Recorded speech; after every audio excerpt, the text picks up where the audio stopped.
जय जगन्नाथ नमस्कार प्रिय दर्शक बंधु मेट्रो टीवी आश्चर्य आपण मान स्वागत जनाऊँगी ज्योतिर्विद डॉक्टर सुशांत कुमार महापात्र आसन देखा कौन अच्छे आज 12 राशि शुभ अशुभ संपर्क में आज तिथि बार और पंचांग विषय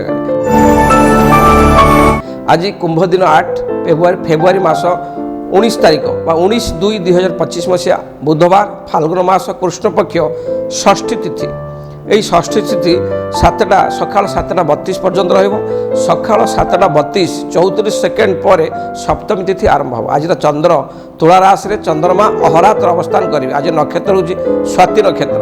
यही स्वाति नक्षत्र दिन 10:39 पर्यंत रज जोग हूँ बुद्धि जोग। आज करण हूँ वाणिज्य।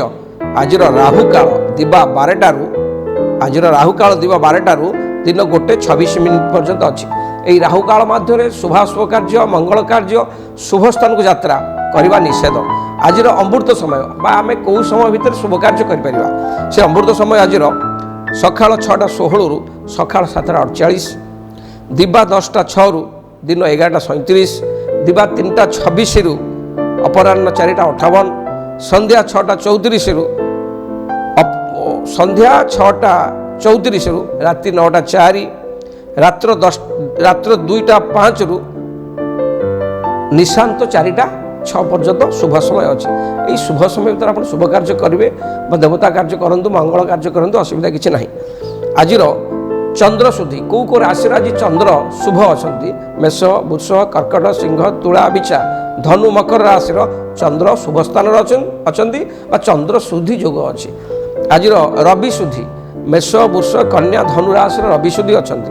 आज गुरु शुद्धि बा बृहस्पति शुद्धि मेष कर्कट कन्या बिछा मकर राशि गुरु शुद्धि अच्छी। आज घात चंद्र कौन राशि ना किंतु घात बार अच्छी कर्कट राशि घात बार जोग अच्छी।